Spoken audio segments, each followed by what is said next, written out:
Hey, welcome to Under the Bridge, party people. In the place to be. That it is, under the bridge, nowhere else. Yes. Certainly not above the bridge. Certainly not beside the bridge either, under the bridge. No. How would beside the bridge work? Would you be, holding your arms out, but just, having your body, just horizontal at the same time? No, you're in the creek bed, next to the bridge.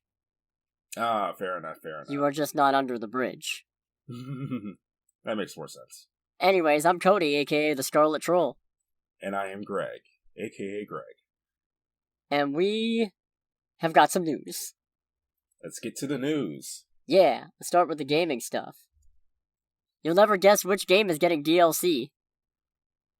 Multiverses? Xenoverse 2.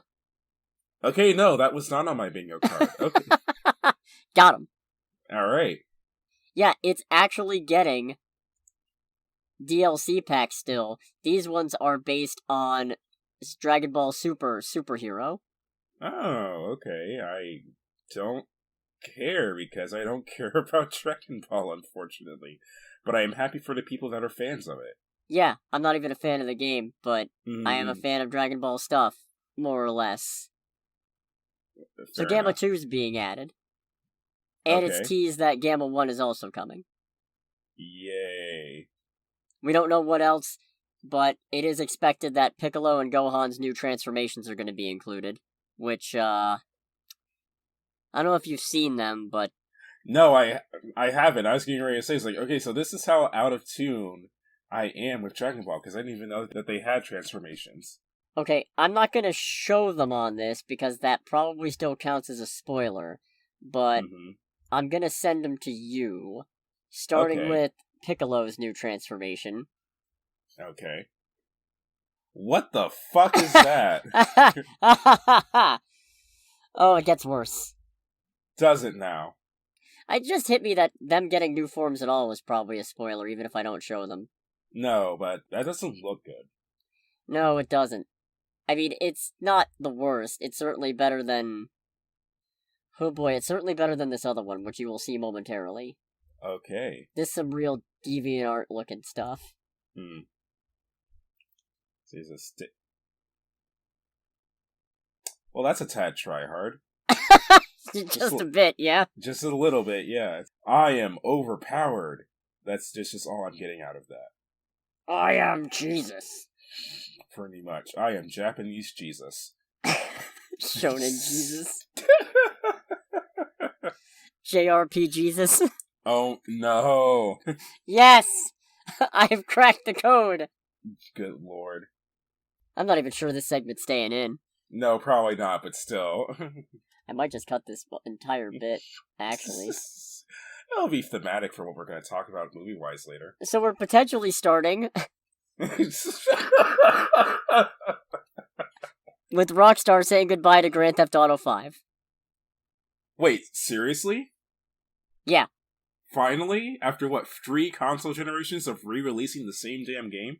Rockstar published the game's credits on its website and a thank you message to everyone who's been involved since its original release.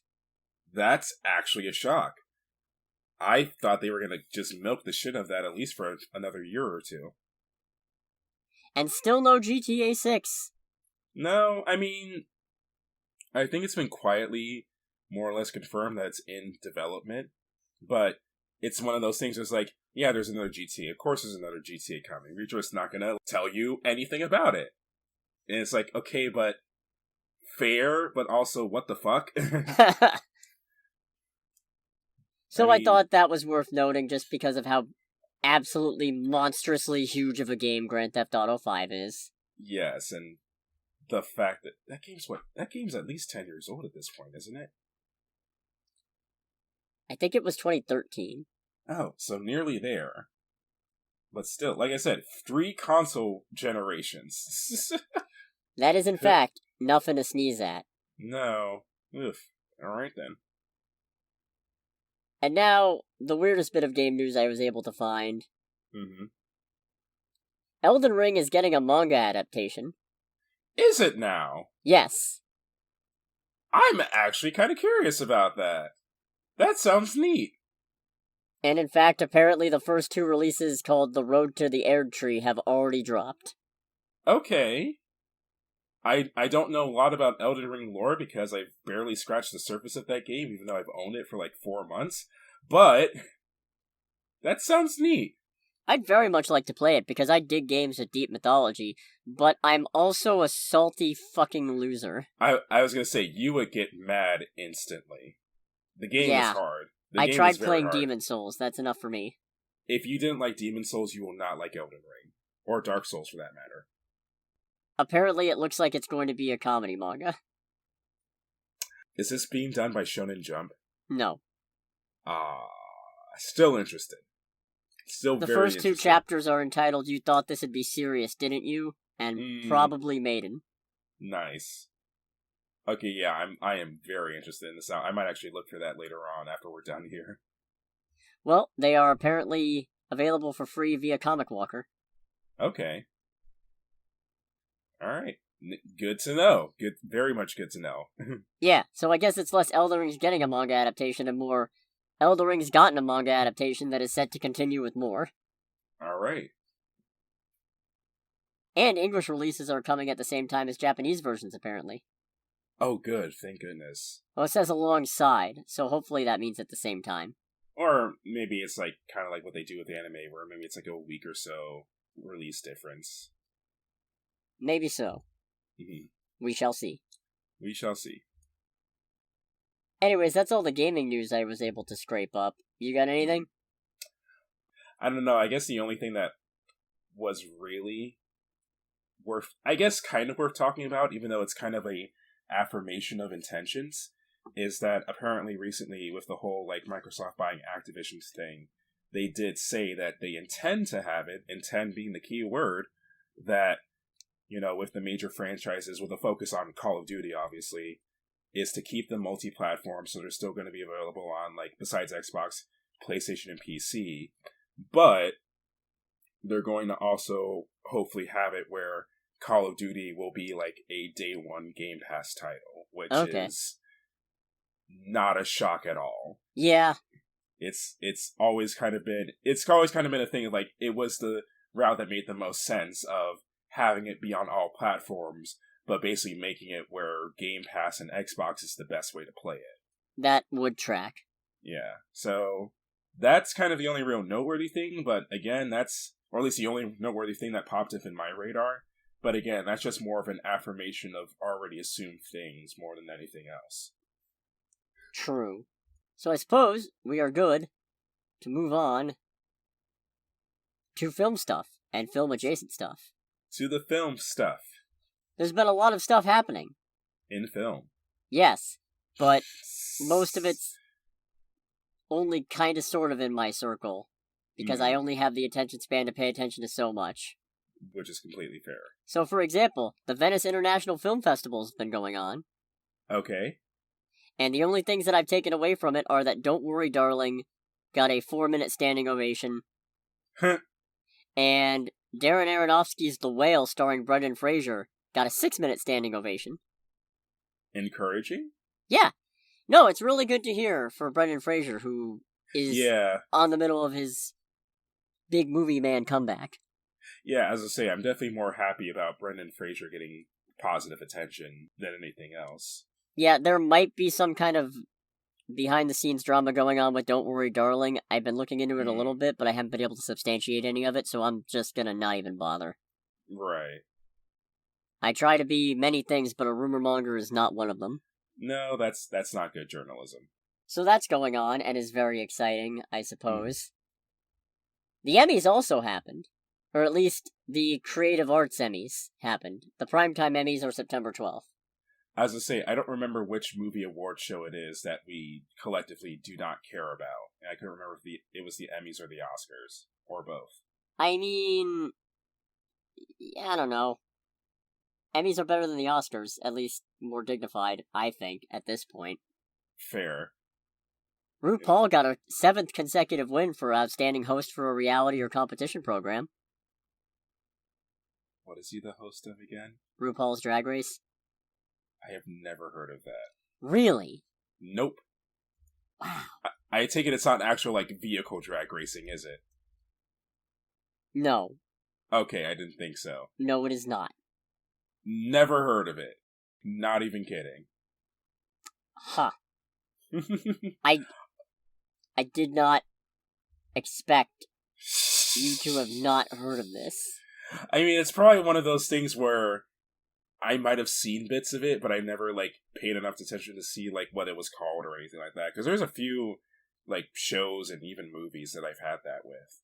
Just to read one sentence off the Wikipedia page, because I've never seen it, but I am aware that it exists. The show documents RuPaul in the search for America's next drag superstar. That sounds like fun. Yeah. That does sound like fun. So, 7th win. That's impressive. That is very impressive. So... Chadwick Boseman got a posthumous Emmy.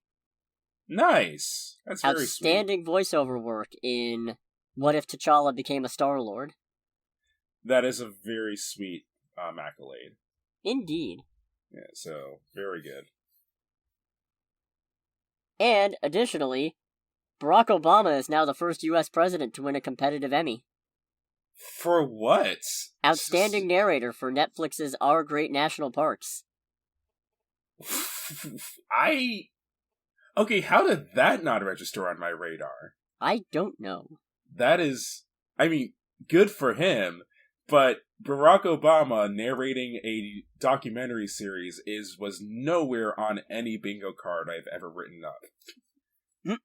Just saying. And Eminem is now only a Tony Award away from an EGOT. From an EGOT? An EGOT, yes. I don't know what that is. Well, you gotta find out. Oh. Anyway. In actuality, it's when somebody's won an Emmy, a Grammy, an Oscar, and a Tony. Oh. Wow. I don't know. Sometimes I do forget about how long Eminem has been at this, and that was a reminder of it. Right? Good for him. Very good. He's a very talented fellow. I enjoy his music, and I enjoy his very comedic beefs that he has with other, like, industry people. So, all about it. Indeed. So yeah, that's the little bit that I know about the Emmys that are going on currently. Mm-hmm. You still haven't seen Nope, have you? No, I have not. Well, you should, because we might be getting a sequel. I did actually see that pop up on my newsfeed. It's like, huh, because the movie still hasn't released internationally yet, has it? I'm pretty sure it has. Okay, good. Because that was my worry initially with how... First, it seemed like it wasn't going to get an international release. But I actually saw that pop up on my feed at one point. It's like, okay, so that's a good sign. Which I am also all for, because again, I am all for Jordan Peele getting to do more things. So, yeah, I'll everything... agree with that.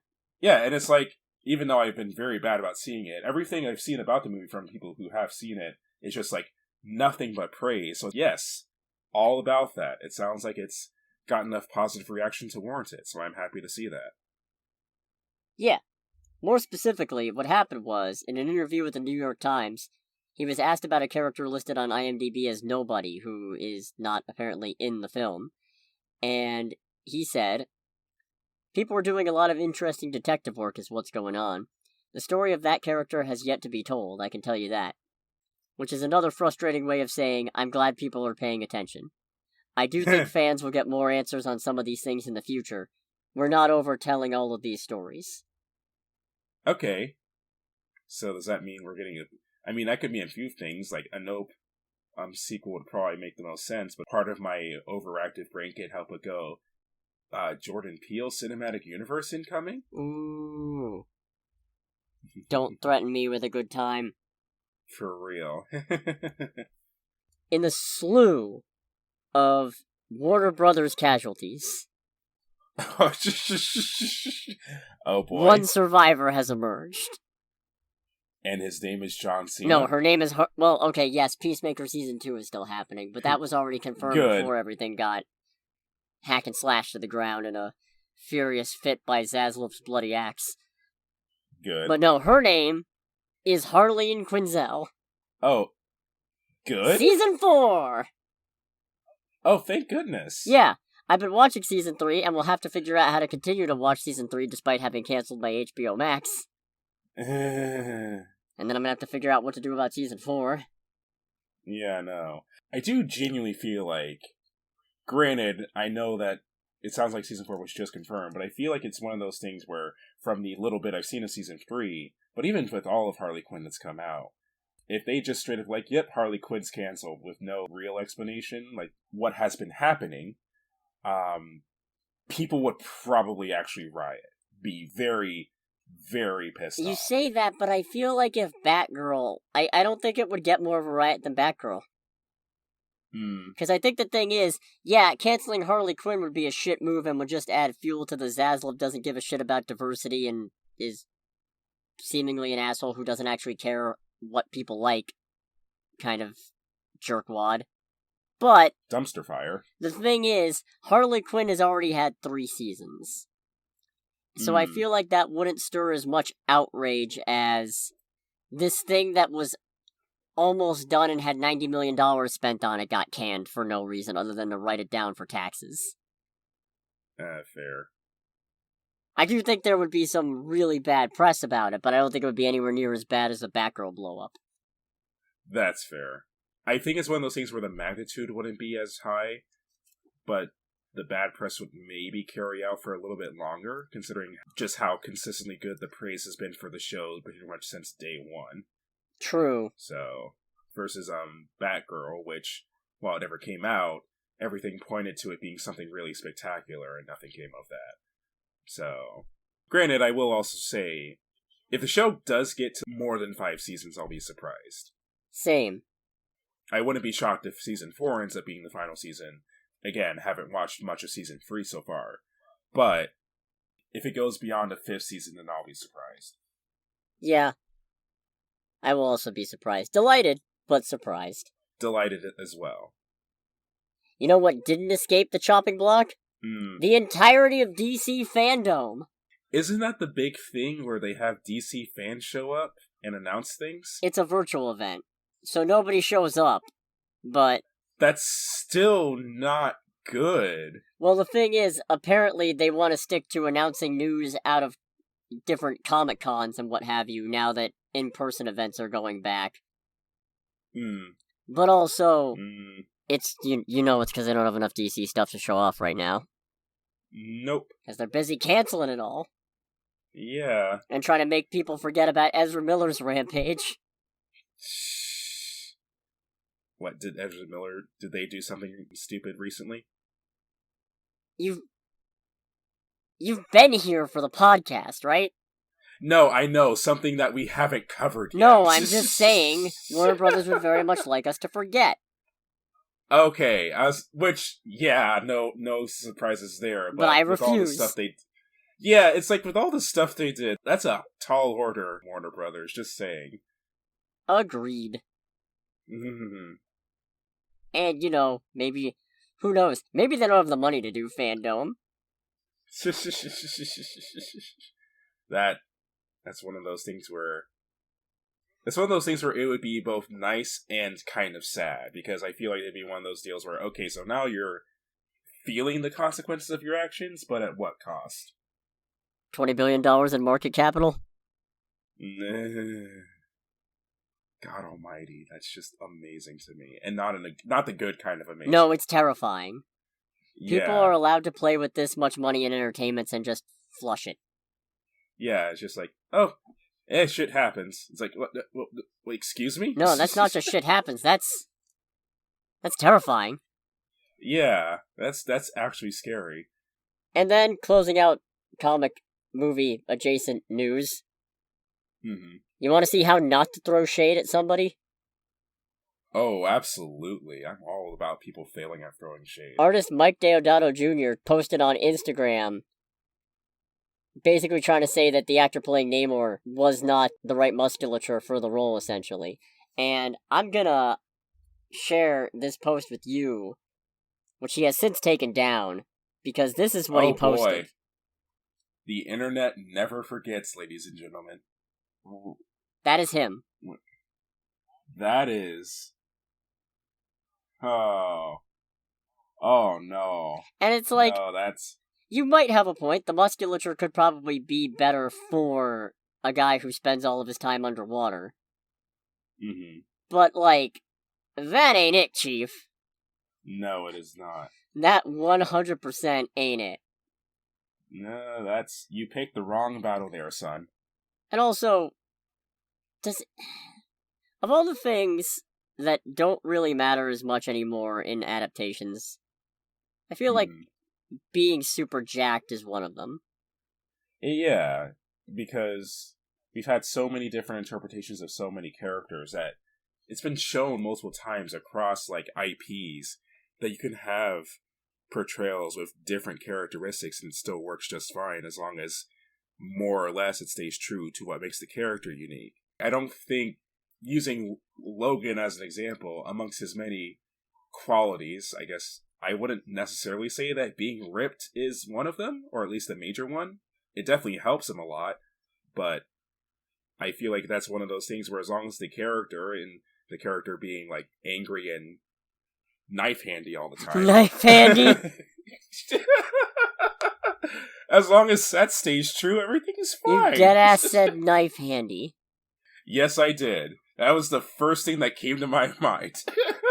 Mutant knifey hands. Mutant knife. I don't want to laugh because I'll start coughing like an idiot. Well, too bad, because I'm not done making jokes. Fair enough. But yeah, I suppose for a character like Namor, who is presumably spending a good chunk of his time shirtless, there's a little more of a point to be made, but... Yeah, that's fair. And then the final bit of news that I got, you remember how we brought up that there's going to be a Wonder Man series for the MCU? Yeah.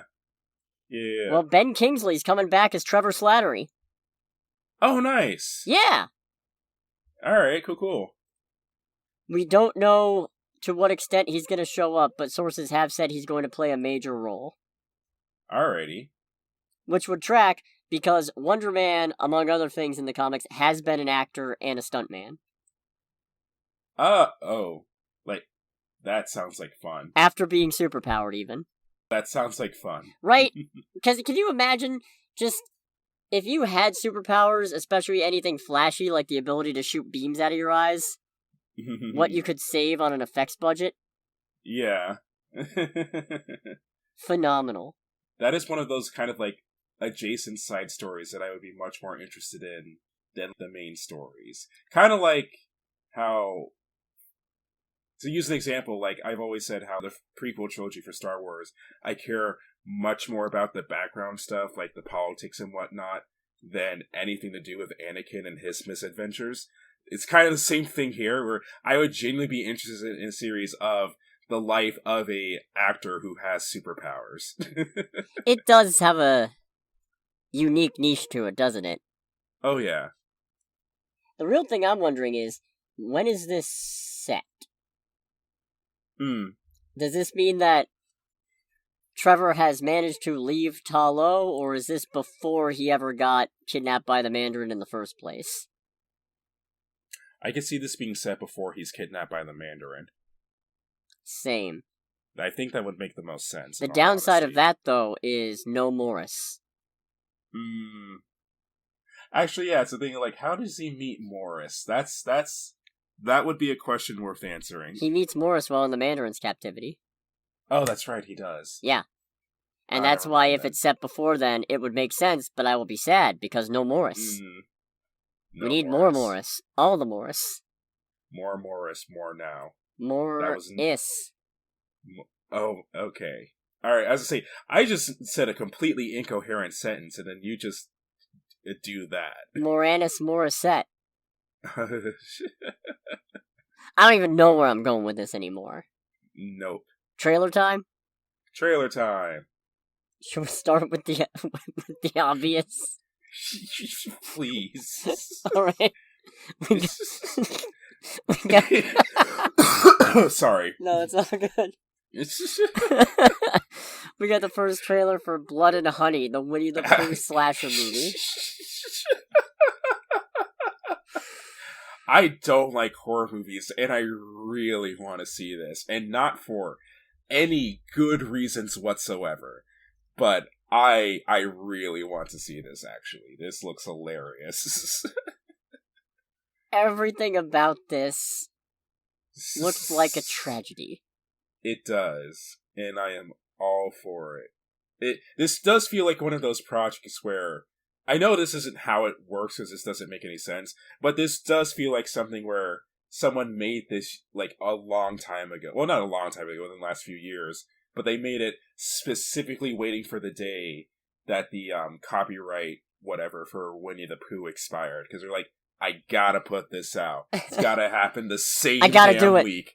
It's like, there's no way I am not. It's like, I do feel like some twisted motherfucker has been sitting on this idea for like years, and then they're like, oh, now's my fucking chance. My time has come. I don't know how to describe my feelings about this. I do really want to see this. I don't think it's going to be good, but I am very keenly interested on what it does with the whole Winnie the Pooh story, because it seems like the basic premise of it is like Winnie and Piglet went nuts because Christopher Robin left the 100-Acre Wood and wasn't seen for forever, and then shit just went sideways. So it's like, this is one of those things where it's like, I am deeply interested in the series of events that got us to our current situation. Yeah. Also, this looks like it's Winnie the Pooh related in the laziest way possible. Which I think is the funniest part. Because Pooh and Piglet do not look like animals.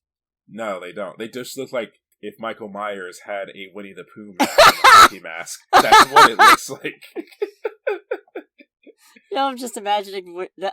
Great, now I'm gonna have to rewatch Halloween later on within the next 2 months, and all I'm gonna be able to think about is Michael Myers with a fucking Winnie the Pooh mask. I'm sorry to have cursed this on you. Oh boy. How long do we think Christopher Robin's gonna last? Oh, not long at all. Neat. Prologue death? Well, I don't know, because there was the whole bit in it where he's like, I'm sorry, I never would have left. Like, okay, maybe he does actually last a little while. I think that's a prologue death. Yeah, I don't think he's going to live to the end of the movie, that's for damn sure. Oh, no, definitely not. I think it's going to be Christopher Robin and his girlfriend or fiancé or whatever die very early in, and then Pooh and Piglet go wandering out of the 100-Acre Wood, and those other characters are going to be the main characters. Yeah. Which sounds terrible. No, I do think this is going to be one of those movies where everyone dies. Like, it's only like Pooh and Piglet at the end. I wonder what... Tigger's not in the public domain, is he? I don't think he is yet. No, I don't think so. One sec, I'm Googling it. Ends up being that Tigger is in the movie, and he's like Jimmy the Cop from John Wick. He is still copyright protected. Does it say for how long, though? One moment. Oh, apparently it's because he first debuted in 1928. Oh, okay, so what, another 6 years or so, then? Yeah, apparently it's because he came after the rest of the cast, so... fair enough. God, sequel bait! Yeah! Hey, there we are! There it goes, ladies and gentlemen. Oh, man. Yeah, it's like, here's the sequel. In 6 years, better hold on to your butts. The worst part is, if this wasn't marketed as a Winnie the Pooh horror movie, I wouldn't give a shit. Oh yeah, no, it is the fact that it's Winnie the Pooh the only reason I'm even interested in it. Just because, again, this is someone's twisted idea that they've had sitting on forever, and I want to see how deep it goes. If it was anything beyond that, I would have no interest in seeing it in theaters whatsoever. And Winnie the Pooh being near and dear to my heart, I feel like I should be a little more outraged at the presence of this. But, like, what the hell, man? Yeah. They can make it. They can make it. And it's, I mean, relatively speaking, a somewhat original idea. Like, it's overall it isn't, but the mashing, it's like air slasher quote movie. Original. Yeah, but it's a combination of, like, It's like, yeah, we're making a slasher movie. What we need a kind of paint for? Let's go with Winnie the Pooh paint. That sounds pretty dope. So, here's something that confuses me. Mm-hmm.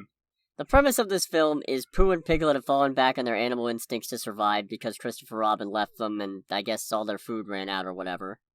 Why do they have clothes then? That's not my question, but that is a good question. And apparently they ate Eeyore. Oh, Jesus Christ. My question is, why is Piglet still alive? Bears and pigs do not typically cooperate in the wild. No, they do not. At least, my understanding is they do not typically cooperate in the wild. Yeah. And it seems to me that while neither of them would have teamed up with Eeyore, because Eeyore is not a predator. No. I guess pigs are omnivorous, so that might be why, but if a bear and a pig were to come to blows, my money's on the bear. Yeah, same. I don't know. I guess we'll find out. Maybe there's a reason for this I doubt it. I doubt there is. There's absolutely will not be a reason given in the movie, but still looking forward to this magnificently fucked up train wreck. Oh yeah, it's gonna be a good time. Shame there's no release date yet. Yeah, no. Shall we switch to medieval? Sure. This is another movie where I don't think this is a real movie. I had no strong feelings with this trailer. I think in large part it is because it was a Red Band trailer and it just shows just people getting like fucking eviscerated. I'm like, okay, is there anything, as far as the characters or anything I should care about? Or it's like, no, we're just gonna like watch people get chopped to bits. Oh yeah, people are getting mutilated and losing body parts like they're going out of style. Yeah, this is one of those weird things where it's almost like the Hellboy movie. In a sense, it's what this trailer reminded me of, because at a certain point where with the Hellboy movie, the mutilation got to a point where I actually said, movie, shut the fuck up. That's kind of the feeling I got from this trailer. It's like, can you give me anything about, like, what's going on, besides the whole thing of, like, someone's trying to kill this princess? It's like, is there anything else going on besides killing princess and chopping people's heads off? No? Oh. Apparently, this is a Czech historical drama film. Okay. Huh. I don't know if that's supposed to help. Normally I'm all for historical-based films, but this ain't it, Chief.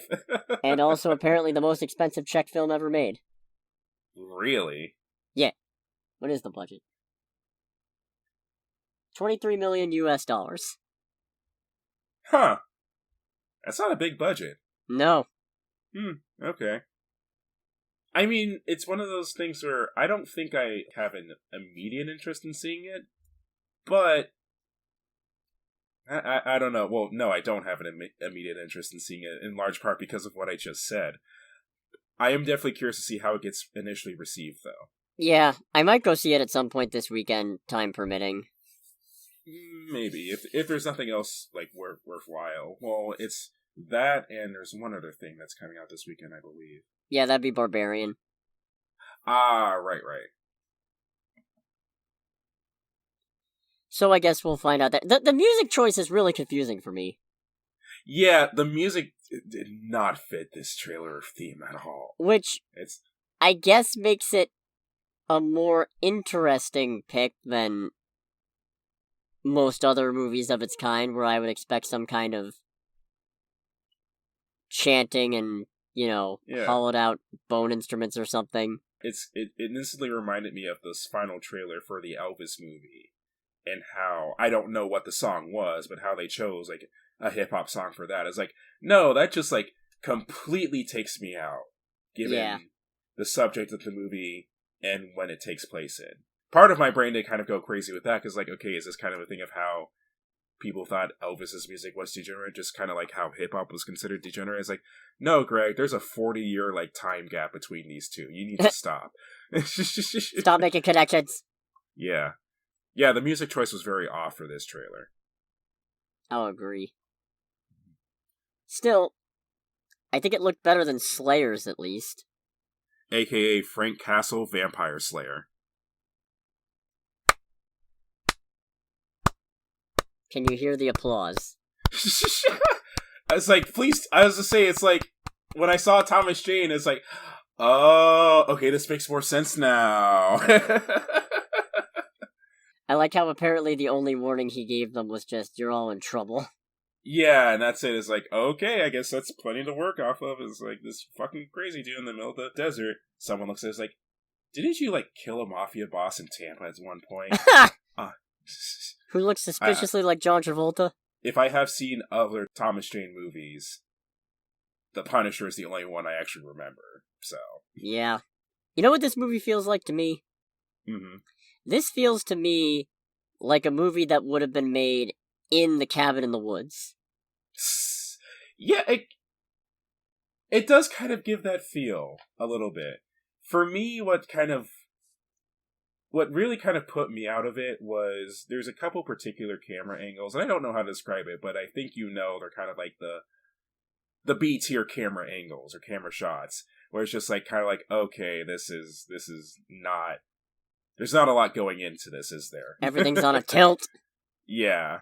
I mean, to be honest, the only like slight bit of interest I have in it. It's kind of one of those movies for me where I saw the trailer, I'm like, okay, so I don't expect this to be good. I'm just curious as to how deep this goes. How far does this get dragged on? And also Thomas Jane. I can't believe the thing that didn't turn you off of it was the red vampire eyes and teeth. That was a bad effect. It was a bad effect, but by that point in the trailer, my brain had already registered not a lot of good stuff going on here, so it kind of like glossed over that, in all honesty. And also, you're telling me there's a whole team of streamers where like, oh, one is the best at YouTube somehow. Mm-hmm. One is, I guess, the best at social media, which one? YouTube. And one is queen of online shopping. What does that mean? Those are arguably all the same thing. Yeah, like, how can you be a pro at online... What does that mean to be a pro at online shopping? Are you good at making content? On what platform? Is this Twitch? Yeah. Do you post it on Instagram? Nope, wait, that's social media. Being a pro on online shopping makes me think it's like, so do you have like the YouTube equivalent of like Pawn Stars or something like that? Yeah, I don't know. I might see this one depending on what's out at the same time. Yeah, that's. I think it's getting a limited release. I'm not surprised by that, in all honesty. Nah, it's also going digital at the same time. Does not surprise me the slightest. Nope.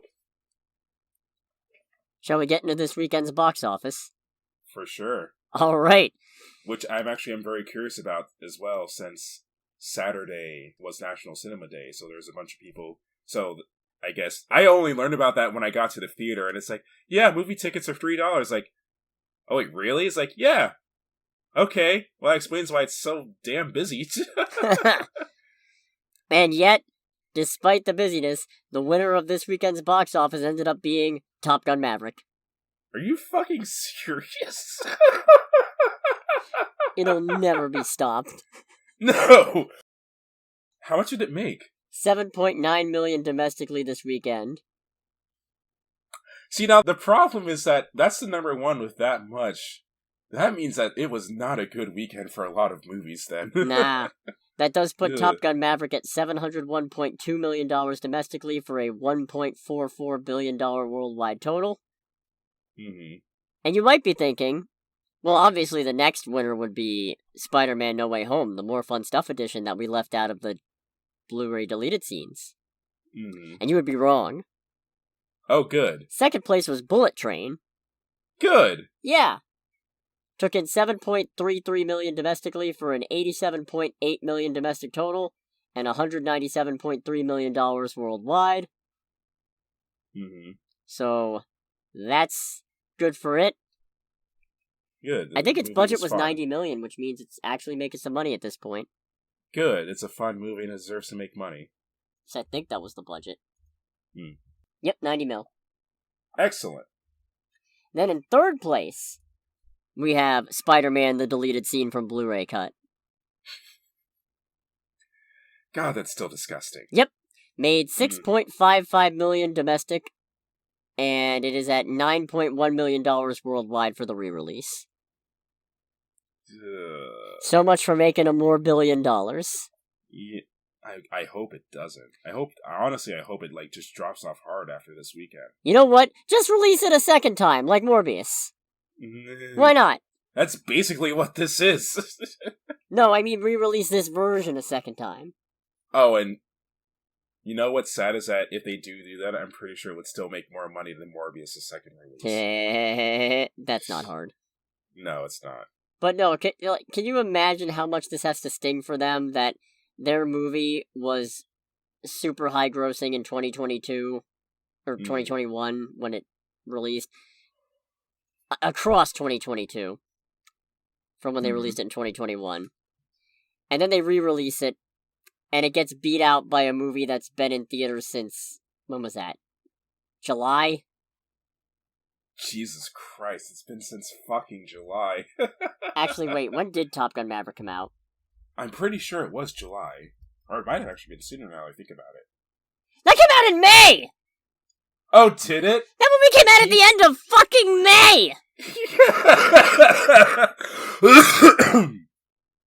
That's... Honestly, actually, you know what? Fuck it. I am back into being okay with the movie making money then. I'm back around to being mad about it. I mean, we swapped places. How about that? Because you know what? I have to give props for a movie that is still making, for some godforsaken reason, millions of dollars for May, June, July, August. 5 months. Well, it was the end of May, so it's more like 4. But still. It's more like 4. Well, actually, it's more like 3 because September just started. But. Fair. That's still nothing to sneeze at. No, it's not. Especially for a sequel to a movie that came out almost 30 years ago. No, wait! 35? No, actually, it's over 35 years ago. Yeah, because I think the first Top Gun was, 1986? Yeah, never mind. I'm bad at math. Yeah. So in 4th place, good God, DC League of Super Pets, which pulled $6.3 million domestically for an $81.7 million domestic total and $161 million worldwide. And in 5th place, The Invitation at $6 million domestic for a $13.7 million domestic total and $18.5 million worldwide. What is The Invitation's budget? $10 million. Huh. Okay, they might actually make a profit then. Which, yeah, that would track. It feels like a $10 million horror movie. Honestly, that's what they need more of. They need more smaller budgeted movies. Can I just say how fascinating it is that saying that something is like, yep, this definitely has $10 million worth of work put into it is like a jab. I know. Yeah, that really puts it into perspective, doesn't it? Yeah, it does, and it's something that I never thought about as a kid seeing movies, but as an adult, it's just like, it's more it's like, if I had like $2 million, that would be more money than I would know what to do with. And it's like, oh, 10 million in the movie industry? Oh, that's like, just piss in the wind. That's chump change. Yeah. It's like, I'd like to make a superhero movie. Oh yeah, for how much? 10 million? Get out of here. Get it. It's like, hey, 1990, Captain America called. You want to steal a Volkswagen? What? Yeah, what superhero? What, Robin? No, I was thinking like Dr. Fate. Dr. Fate! You gotta hear... Jim, you gotta hear what this guy said he wants to make for $10 million! Dr. Fate? And then they both die laughing. Like literally just die laughing. It's like, what happened to our, marketing executives? I don't know what you're talking about, quietly squeaks out the front door. I told them I wanted to make a Dr. Fate movie for $10 million? Oh boy. Well, I think that's enough making jokes to cope with the horrifying gap in regular expenditures versus entertainment expenditures. Yes. This week we saw Honk For Jesus, Save Your Soul. Yes, we did. We both did. I don't know. How do you want to start this? I understand why this got the ratings it did. Because, for reference, it is currently sitting at 73% critic score on Rotten Tomatoes and a 26% audience score. Which, that's a gap. That is a big gap. However, I think an important thing to note is that the one trailer I saw made the movie out to be much more of a comedy. Yeah, it does kind of stick around as a comedy until the first, third or half of the movie or so, after which it still has comedic elements, but it does get more Yeah. So, to provide a basic summary, the movie is about a husband and wife who are the heads of a former mega church that was disgraced after a scandal, trying to claw their way back up to the big leagues and launch a revival of their church, going to the point of hiring a film crew to make a documentary about them. Mm-hmm. And shit spirals out of control. Very quickly. Very quickly. But not for the reasons you might expect. So, I do understand why audiences wouldn't have taken to it given that, because I feel like from a critic perspective, if you think you're gonna go see a comedy, and yeah, there's some laughs in it, but it's also actually a pretty good drama exploring the exploitative power of mega churches and organized religion, and the difficulties of juggling that and a marriage, then for you, if you're a critic, that's a pleasant surprise, I would think. If you're an audience member who wanted to go see a comedy, and you see that, you're walking away feeling a little cheated. I would say for me, this is because I generally, for most movies that I watch, I am generally more so of the audience mindset than the critic mindset. Especially since, I'll be completely honest, a lot of calls I make trying to be more on the critic side, I tend to get wrong. But I do definitely feel like this is one of the few times where I see a movie and definitely side more with how the critics view it. Honestly, for me, considering what happens and what the subject matter is, the movie in a lot of ways is a very pleasant, if not a couple times, slightly predictable surprise. Especially just because of the shenanigans that get pulled in the movie. And also some of the lines that get pulled in the movie. This movie has one of my favorite lines I've ever heard in any film. I'll agree to that. But I do also understand how the movie would be jarring to an audience if it's not what you paid for. It's also a thing of, I can see how, again, given the subject matter, there might be some people who are mildly put off because maybe some of the topics hit a bit too close to home. Yeah. I think it also doesn't help engaging audience reaction, at least, that the way the movie starts feels like it's going to be more of that comedic angle. Yeah. But it gradually peels back the layers to reveal that what's going on is a bit more horrifying and tragic than you'd expect. And that is actually my favorite part about this movie overall. Oh yeah, I love it. Yeah, it is a thing of especially, there's a portion at the end of the movie, in the last 20 minutes of the movie, or actually two moments, where it really dawned on me what they've been trying to do of just kind of slowly unraveling everything that surrounds this movie as far as the characters and what they're like as people, the commentary and all that. And it's then at that point it's oh, I like what's going on here. This is one of those things where they're not being super aggressive, but they're also not being kind either. But they're doing it in a really cool and semi-subtle way where if you're paying attention, once you see it, or actually there's multiple times where it can hit it depending on what kind of, what you're paying attention to.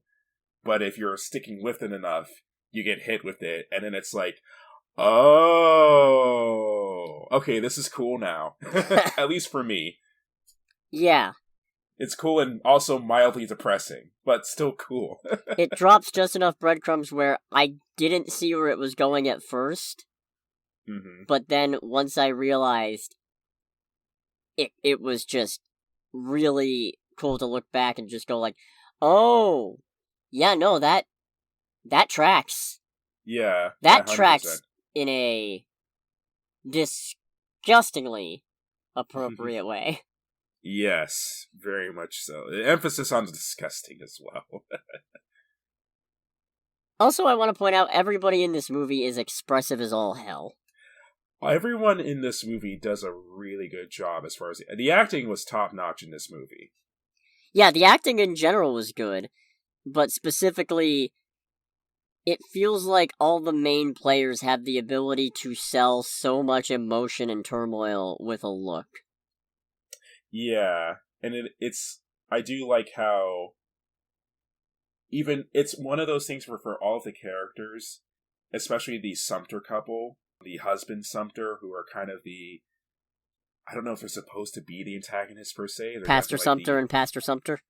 Yes. The way that they carry themselves, it's a really cool thing of both of them, and husband Pastor Sumter especially, are really good at communicating an awful lot about how they're feeling and how they're going about things while saying very little, or at minimum saying things in a way that try to kind of tone down what's actually being communicated by how they act and how they move around. Like Confidence, who's the actor who plays Pastor Keon Sumter, he could actually be a really good villain.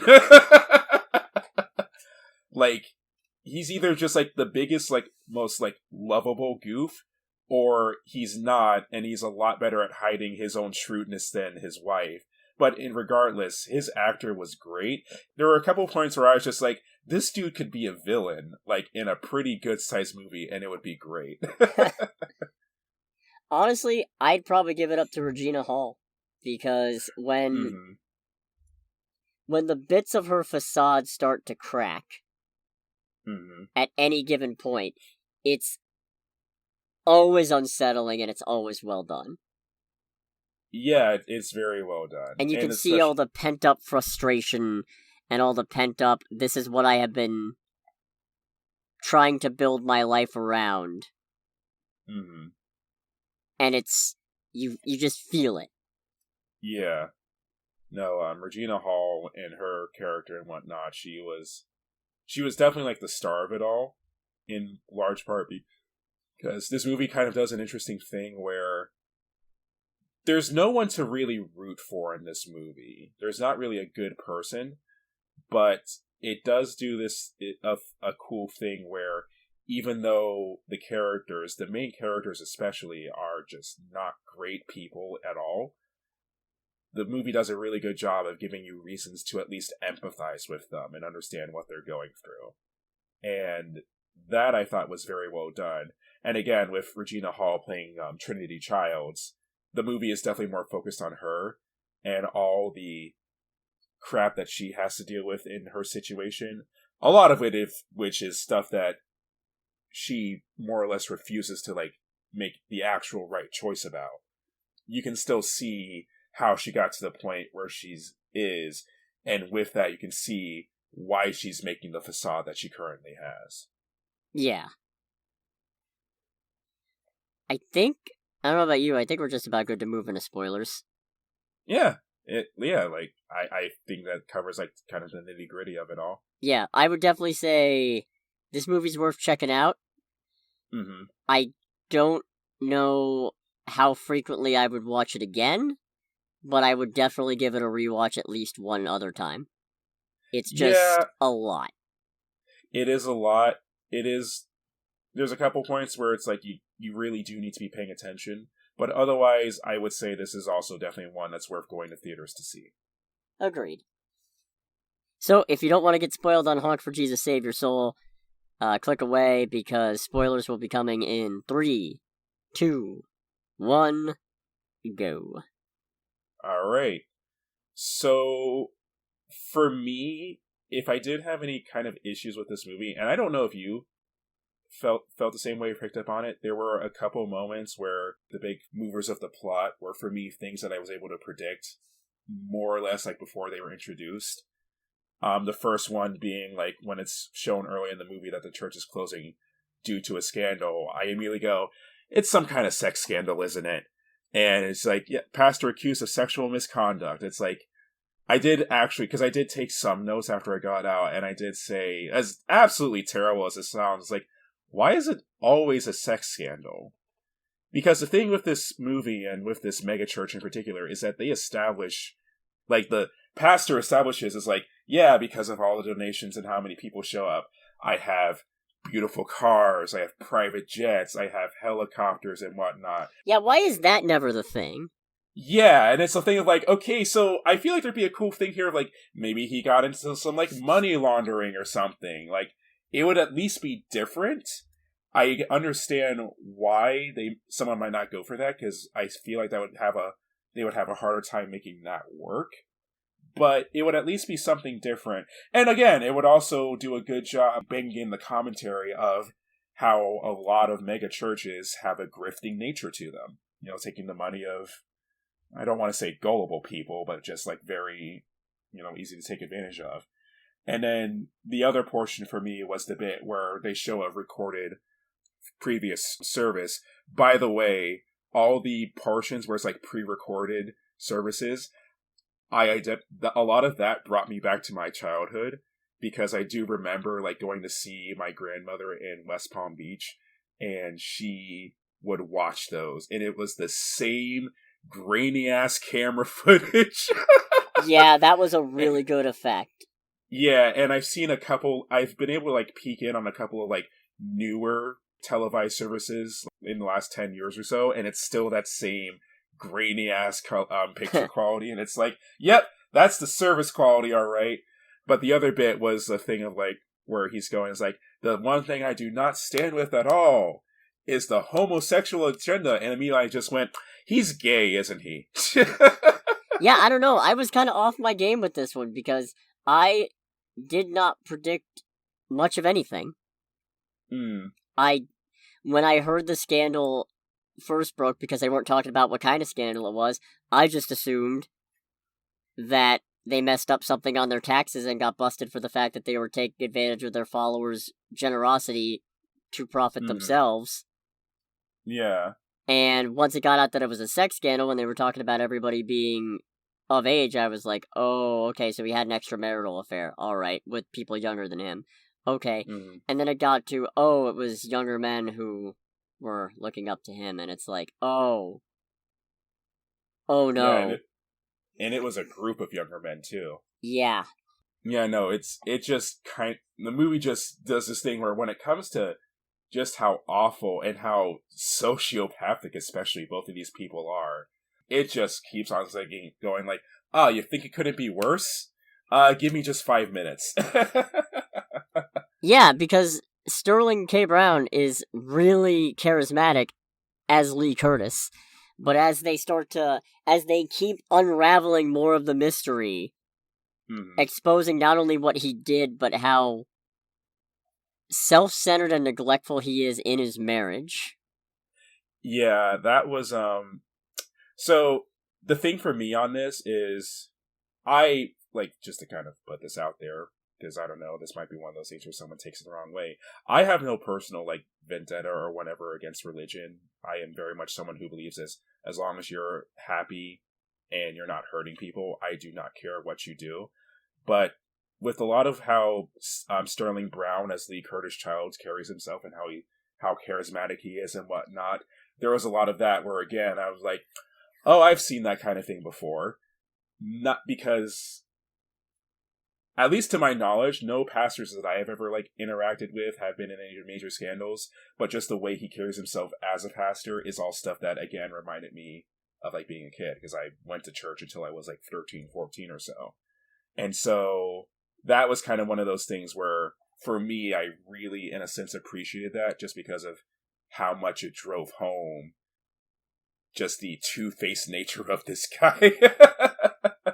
This dude's super charismatic, but it does, at least in the first bit, hide how much of a piece of shit he is. And the craziest thing is, I don't even think he's especially two-faced, in that I don't think he's necessarily deceptive by nature. I think he's just so wrapped up in himself, he genuinely believes, this is my purpose, this is what I'm here to do, and if I stray, I'll just get back up and everything's fine, because the good that I'm doing is going to be greater than any harm that I have done. And he cannot see past that. Yeah, and that's, which comes to a head when one of the men that he had the scandal with actually straight up calls him out. Oh yeah, Khalil. Which was interesting. Yeah, I actually caught that part from when they were talking about the settlement with the lawyers and how there was one holdout. Mm-hmm. And they mentioned the name Khalil, and then when he pops up, I'm like, oh no! Yeah, no, when I heard his name, I was like, okay, and then when it showed his name on the screen, I'm like, oh, what's about to go down? That was definitely a portion of the movie where I was actually getting a little anxious, because it's like, okay, what is about to happen? But the way Khalil just confronts him, and especially the way where he tells him to go fuck himself, was really cool. Because I felt like watching that, it's like, this is the first time that this dude has ever been brought down to the same level of everyone else. And you see it on his face too, where it's like, the fact that he tells him to like go fuck himself, or being like how high and haughty he is. It's a thing of like, this is probably the first time either in his life, or at least in a very long time, where he is no longer up on a pedestal. Yeah, he's not engaging with his wife, he's not engaging with his few remaining congregants, and he is not engaging with quote-unquote equals in the Sumpters, who are passive-aggressively polite, but still willing to treat him on his level. Yeah. Here you've got, like you said, one person who's like, nah, you're coming down here. Yep. And I'm going to show you how painful it... Just gave you a taste of how painful it has been for me as a normal person versus you high on your pedestal. That I very much enjoyed.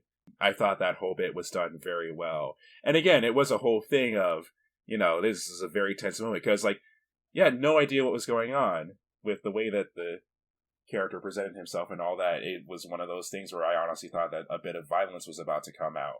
But the way that was done was definitely a lot better. Yeah. It also kind of goes to show just how detached from reality Lee Curtis is, that at no point, and honestly Trinity too, that at no point during any of this do they try social media. Well, what really drove home how detached they are was during the whole bit. Although there was kind of this scene didn't really make sense to me too much, in a sense, because it was a thing of like, okay, so they're trying to communicate how much of a creep Lee Curtis Childs is.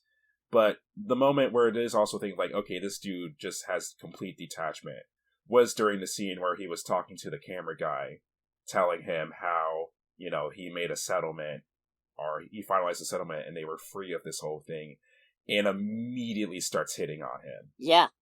And it's like, bruh, like, A, gross, B, you just got out of the fire, and now you're dousing yourself with gasoline. It was something else. Yeah. Like, the honestly, them not using social media, that was kind of one of... For me, personally, it would have been weird if they did use social media. But, like... Because at first, I was wondering, when is this set? Like, maybe there's just not a lot of... Maybe social media is just not prevalent. But then you see phones in this movie, and they're newer phones. Like, they're not the newest thing. But it's like, you would think if you wanted to reach large numbers of people, that would be the go-to. Because you can always try to filter out the bad press, at least. Yeah, and that was especially weird, because with a lot of the outside things that were shown about the town that they're in, this town is filled to the brim with young people. Yeah. And especially since they did have, amongst like the most faithful portions of their congregate that still showed up, there's like a gentleman who like looks like he's in his maybe like mid to late 20s, early 30s, and then one of the congregates has like a young teenage daughter, and it's like, you've got two people right here who can help you out with that more than likely. So in that sense, I do see how that's kind of weird, because, like, no, that would have been the best overall way. Especially since it's not shown at any point that the Sumters were doing that, as far as I remember. Oh yeah, no, I don't think it's a plot hole or anything. I don't think it's an error. I just think it's there to show just how bad they are at this, and how they are destined to fail because they cannot grasp the most obvious solutions. Case in point, his ultimate Hail Mary to get attention is not just stand outside on the side of the road with a Honk For Jesus sign, but to have his wife put on face paint and mime. And no, we are not kidding, ladies and gentlemen. I wish I was kidding, because it's such a mean thing to do when there's so many other options to reduce your wife to basically a performative clown. It was a thing of when he said the word, I think he described it as, like, praise miming. I, in my seat, went, "You are not about to do this to this woman." And then you just hear, and I did love the effect that they put in the movie where wherever Regina's, like, whatever her, like, facade is being broken, or wherever she's making a decision that goes against what she actually wants to do, there's, like, kind of a symbol or whatever that's, like, going off and constantly ringing. And then it just gets more and more and more intense, and then it switches over to her with the face paint. I'm like, oh my god, they actually fucking did it.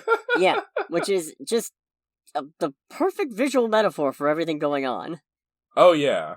It's like complete clown show at that point. Especially because I don't usually notice that stuff. At least not on the first go. It takes me a while to engage with visual metaphor. Yeah. Well, for me, like, again, with the whole, like, bell thing, that was something that it took me a minute, because I thought it was part of the score. But then it's like, oh no, this is actually this is a signal. This is a signal. It became especially apparent during the very failed sex scene. Which, very early look into how their dysfunctional marriage operates. Oh yeah. So that was kind of one of those things, like, okay, this is neat. This is a neat kind of alarm to the audience.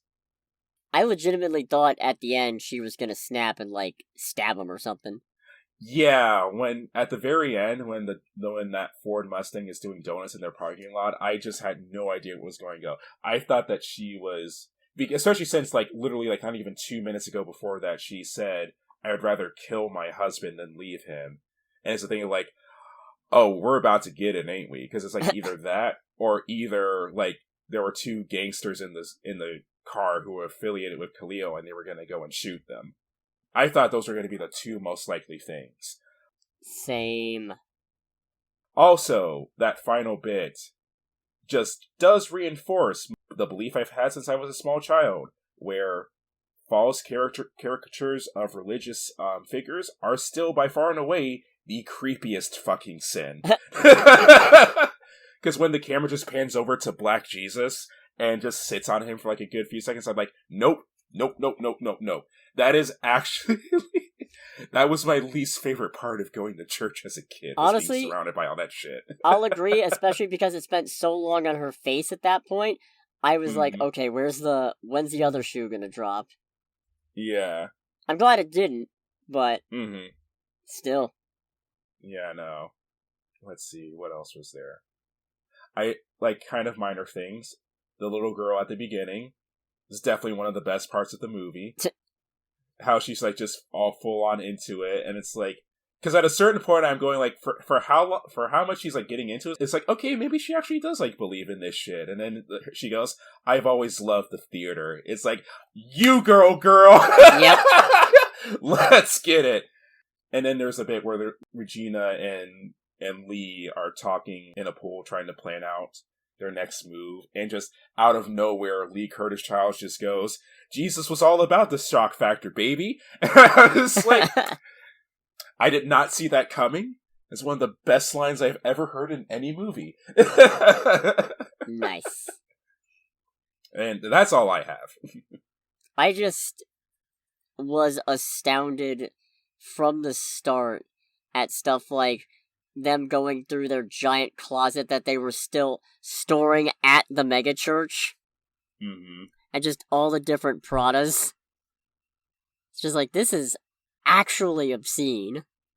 Yeah, no. Again, it kind of goes a bit over the top, but it is, like I said, the movie does a good job of being a somewhat subtle, but still very hard to miss commentary on the nature of mega churches. Because for me, what got it was, because he was always talking about having the expensive cars and the whatever. For me, what got it was the scene where they're standing outside of their house, and there is a brand new, this car came out, like, not even, like, within the last year and a half, Ferrari F8 in front of their house.